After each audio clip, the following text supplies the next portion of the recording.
It's the quality of life. Like, share, and subscribe. Hi, DMJ. Now that we did our chili, I was really happy to be able to have you here and sit down and talk with us for I was here segment. Okay, I was here is a segment of the show where we invite somebody who we think is really special, really highly developed in terms of their life process. Okay, what are you laughing for? I just did a strange thing. It's like highly developed, like at the camera, like. No. Well, Thank you. Yes. Thank you. I just Good. feel like I'm me, and I'm nothing special. So to hear that. Well, you are, but you're not. Is certainly it's edifying. Good. And thank you. So I need to learn how to just accept. Yeah. Well, I do, but I gotta say honestly, I do understand and agree with what you're saying. I think that the most important thing is that we understand that we are everything and nothing at the same time. Yeah. Okay. Like in God's economy, let's say in the what did somebody say to me? In the sweater of God, we are each just a little piece of lint, but or just a little piece of thread in the fabric of existence, but we are integral to one another, and we all serve a purpose. And because you are such a dynamic spirit and such an influencer in terms of people's development, spirituality, you're very invested in other people's development, and you are monumental in this gabit, which means this neighborhood, in this corner, in this corner of the world and existence in the international scene. You are highly established and well known. And it's a journey that I want to share with people. Where did this start for you? Please tell me, as a performer. Wow. So, where did all start? Yeah, where did you grow up, and how did you get into performing? I grew up in Columbus, Ohio, Mm-hmm. and my father was in the Air Force. Mm-hmm. So we moved around a little bit, and I think something that really formed a lot of my life, I realize now, is when I was 10 years old, we lived in the Canal Zone in Panama. Oh. So I was 10 and 11, and our family packed up from Columbus, Ohio, flew to Panama for 2 years and went to school there, learned Spanish. I mean, it was an American school. My father was in the Air Force, and had that experience. And that really did a lot for me to show that at such an early age, there's a whole world out there that's just not what we see in where we live, but there's a whole world out there. That was important. And then when I got back, we always had music in our family. We had a piano, and my parents both sang in the church choir, and we sang in the church choir growing up. And so there was always music, and I took piano lessons, and I played violin. And, he says it like it's nothing. I play piano, I play violin. No, I did then. You know how when we're kids we can do everything? You're incredibly musical. And not just vocally, but with instruments. And so, and that went along with, singing in the choir, so it was great to learn how to read music, and and that was another thing that really impacted my life, that, music is the universal language that, I'm always struck that wherever I go in the world, I mean, if you read music, you share that, and you don't even have to read music. Just being a musician, and because there's unspoken language of music as well. Anyway, I'm getting ahead of myself. So then, about in 5th grade, I started on the weekends with like drama classes and improvisations, little things on the weekends, and we did little productions. And my sister Donita, Dr. Johnson. Dr. Johnson, used to play piano, and I was in the shows, and it was great. And it was just sort of natural. So then when I was in high school, we had a performing arts high school. It was part of the vocational system in Columbus, Ohio. The Fort Hayes Career Center, it was called back then. The what? And the Fort Hayes Career Center. Fort Hayes Career Center. As you can see, Gifted and talented elocution was not. No. I'm just slowing it down because you're speaking so quickly, and people be like, I couldn't understand because yeah. So I'm going to slow it down. So, please. It's important. Yes. So then when I was in high school, they started a vocational program where there was a performing arts high school.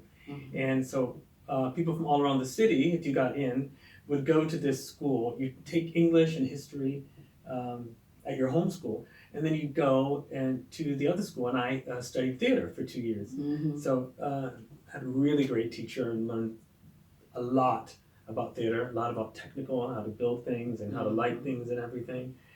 And that was my high school. And then I went performing though. Yeah, I was always performing in little shows, and I got my first professional job. Yeah. It went at Kings Island Amusement Park in Cincinnati, Ohio, where they did these shows. And that was that. And then I got into New York University. NYU. And I, that was great. I knew that I wanted to go to New York. Mm-hmm. Yes. And so I studied there, and I went in at the end of the 70s. I don't mind dating myself. 1979 Yeah. was my first year in school, and it's great that I can say that I was in New York in the 70s.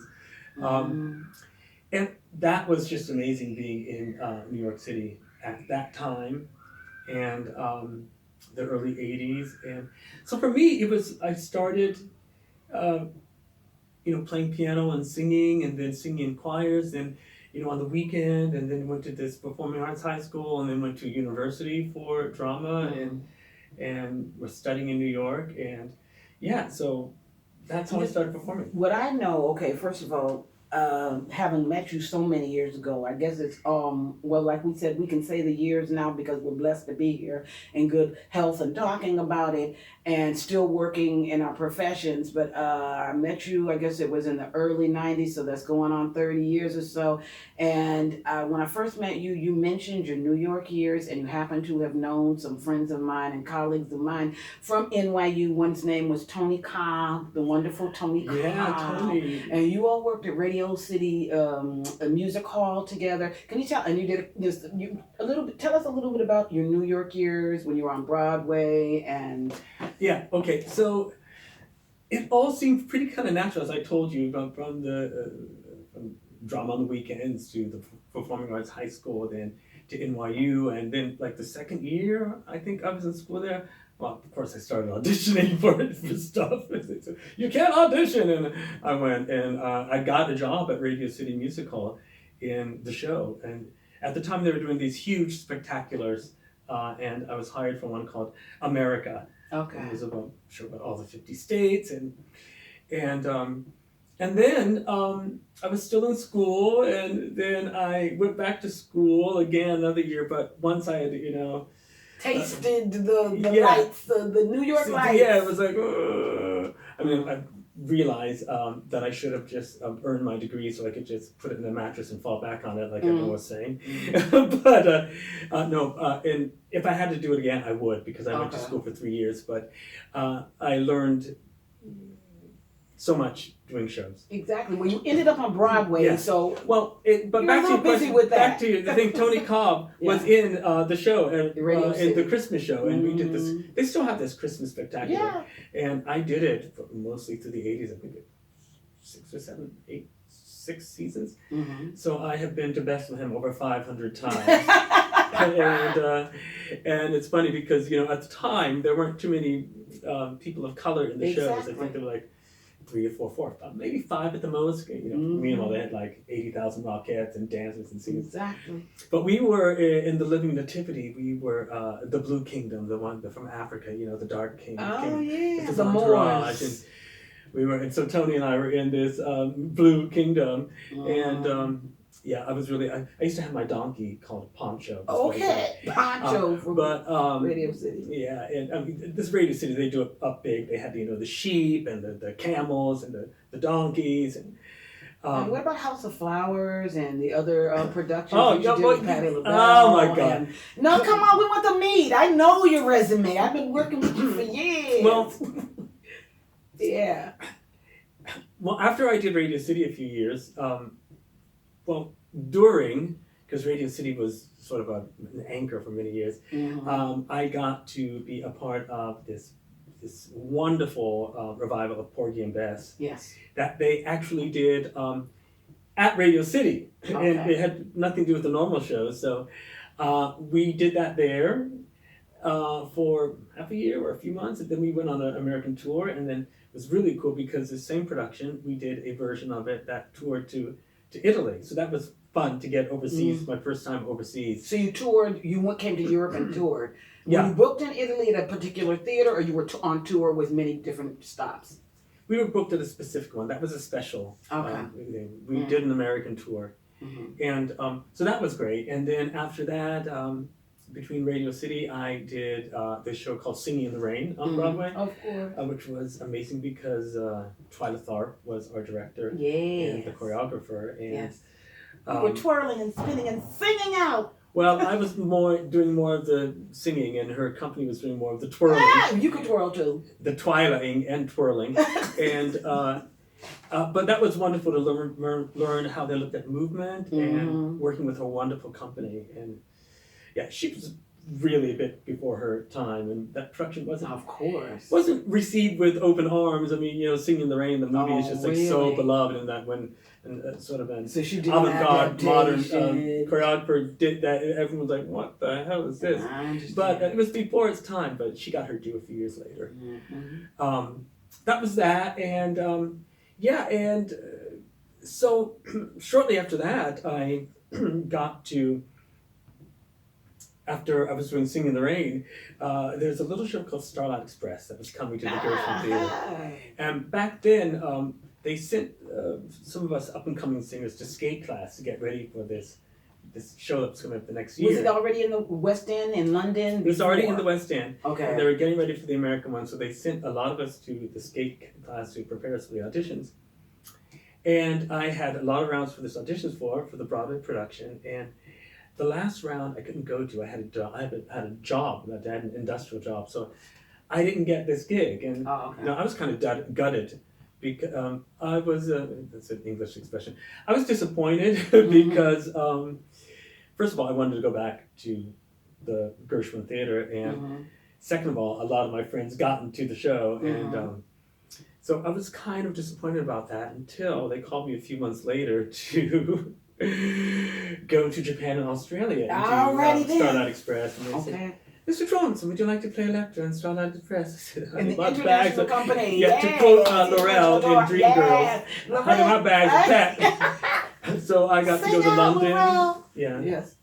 We rehearsed in London for about 2 months, and then went to Japan, and then went to Australia, and so I got to see the whole world. And this is really special because it's funny, when I was in New York, those early years of my 20s, like after 3-4 years, I got kind of bored, Ziggy. I was like, oh God, I want to see the world. It's how cavalier of me in one of the most exciting cities of the world. But I had gone when I was 17 years old. Exactly. And I, was living there for years. So like 6-7 years later, I wanted to see the world. And I got to see the world. That's what I wanted. And that's that travel bug too, from being brought up military and brought up in the arts, and you kind of like already know you want to see more. You've been there. Anyway. Because of that, living in Panama, I was like, there's more of the world. This world is a big I wanted place. to see the world, so I've gotten to see a lot of the world now, and I'm just so excited about that. So. God definitely gave me what I wanted. Exactly. And I'm still seeing the world. Well, in terms of the roles that I know that you have established yourself, I know about the Broadway shows, a lot about the Broadway shows, the New York years, the NYU years. But since you've been here, you started off with Starlight, and then you won a Jesus Christ Superstar, Miss Saigon. It just goes on and on and on. Yeah. So what happened for the people out there? In the 80s and 90s, it was more at the end of the 80s. Well, in the 80s, it was the age of these sort of muck musicals. Cameron McIntosh and the English musicals and the English Invasion with Cats, and Starlight Express and Les Mis, and so all these musicals were marketed worldwide. And so for a musical like Starlight Express, you needed a certain set of talents to do that. So if you could do the talents, then they would, send you to other places. And I eventually, came back to do Starlight here in Germany and to learn in German this time. Yes.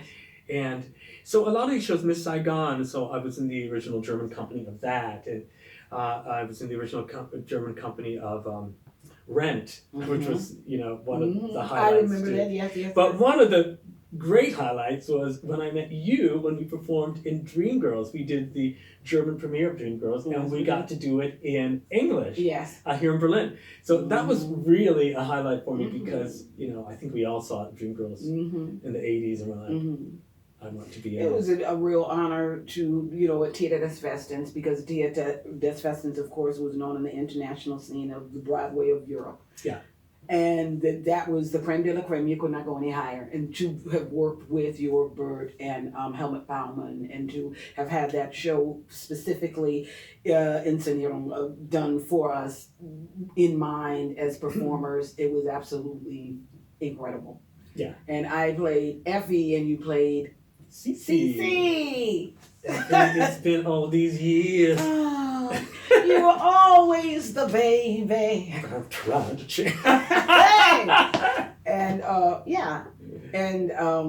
so I remember the first time I ever saw you was in Switzerland. I was about 91, 92. We were on tour.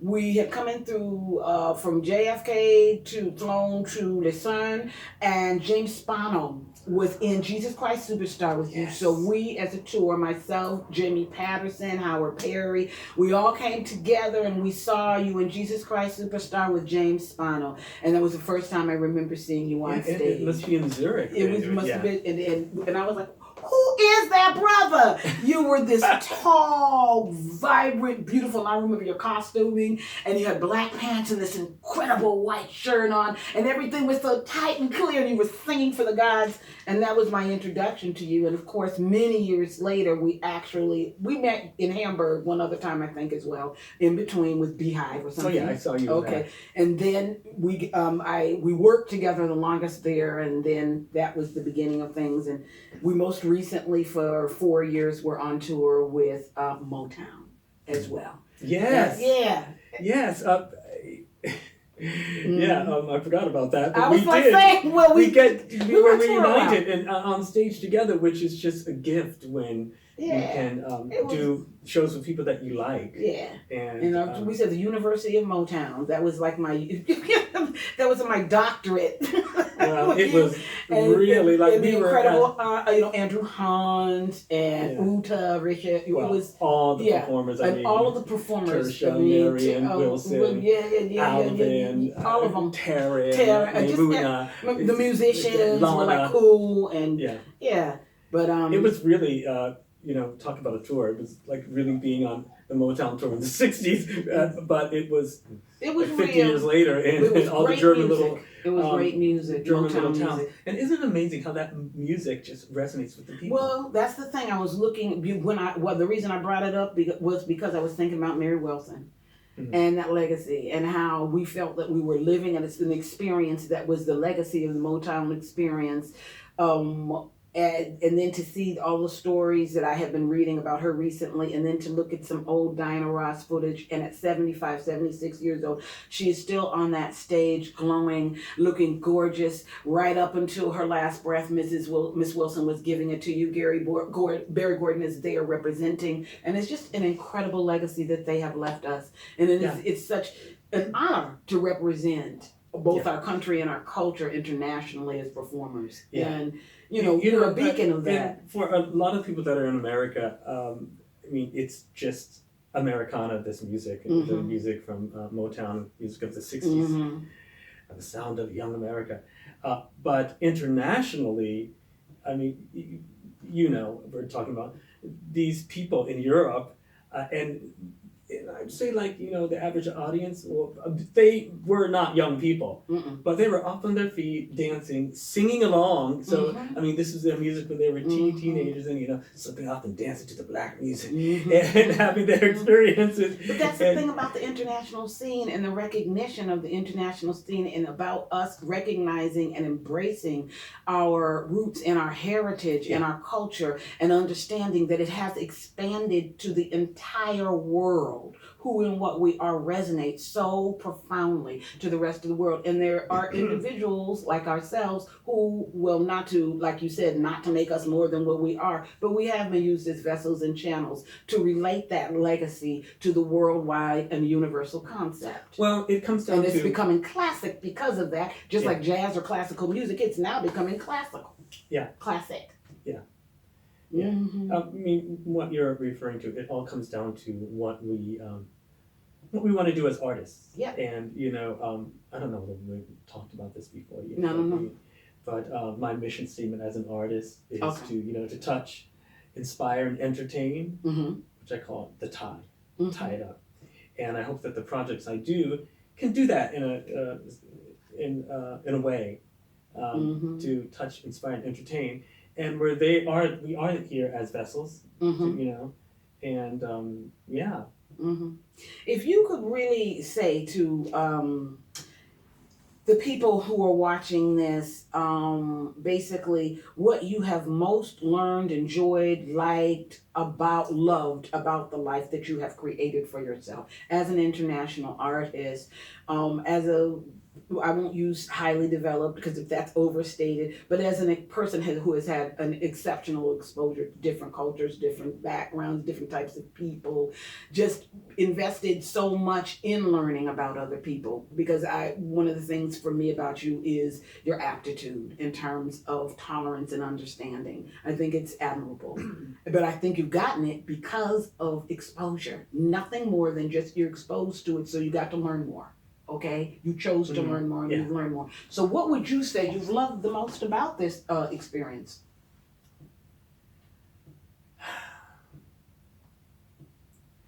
I just enjoy seeing the world and seeing new places, and that I have the honor to be able to do that through my art.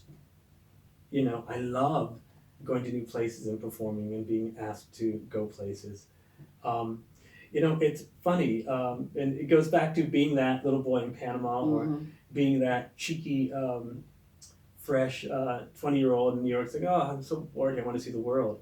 And getting to see the world, and it's made me more of a man than, I've become more of a man of it than I think I would have just being in America. I think in America, with the pathology that our land has gone through, with the issues between races, and which is really an issues about class and the social economic ramifications. I was able to get sort of a different overview of the world, and not necessarily base myself on something that was imposed upon you, perhaps. I don't need to put it in my mouth. And I've just stopped talking because I don't want to get myself into trouble. I understand. That's why I said, I'm going to throw one word in, and because we could go on and on, about that. What have you said, on that note, in the same vein, what have you liked least? What would you say, would you love in your lifetime, or to see the projections in the future of changing or altering that is counterproductive in terms of the human experience? What have you liked least, and what would you like to see develop and change? Stupid people. No, I just really have to be careful what I say. Actually, I've learned more in my life through probably resistance from people. Yes. And being challenged from people. And so I have learned a lot of tolerance. Yep. And we're always screaming for tolerance, and acceptance, and whether it be for the races or gay rights or trans rights, so but it's easy if people don't think like us to so it's been a fight for me to just remain tolerant of people who don't have views of mine, like mine, and not to become hardened.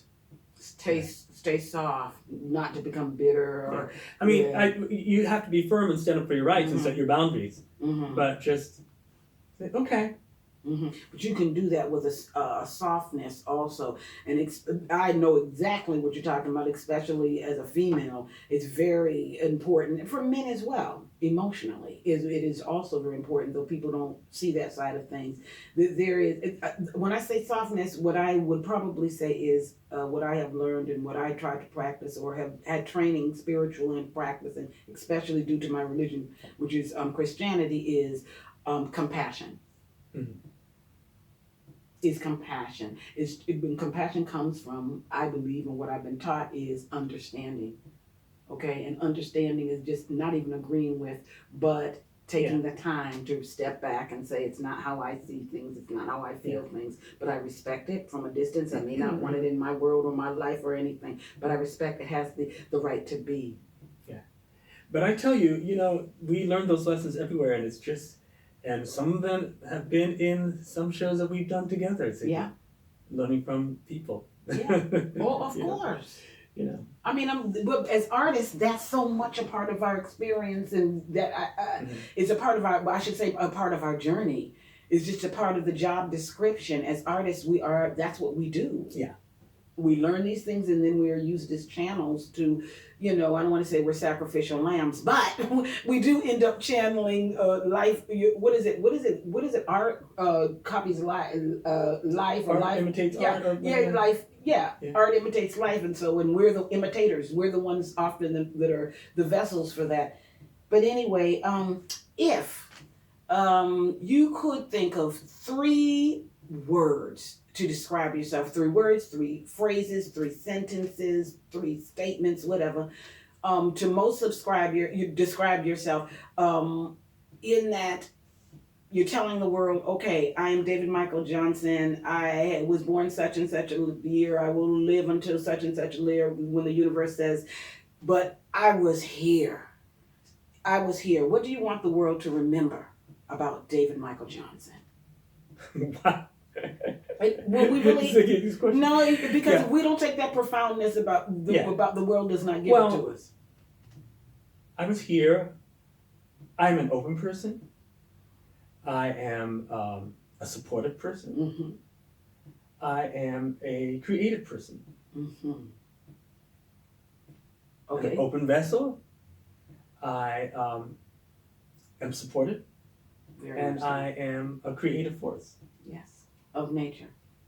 David Michael Johnson. Master David Michael Johnson. You gotta come on, brother. We gotta step up. It's our generation, it's our time. And we've paid our dues. We paid our dues. Thank you, Ziggy. Master David Michael Johnson, ladies and gentlemen, and I was here. Compliments of Quality of Life channel. Thank you, DMJ. Thank you, Ziggy.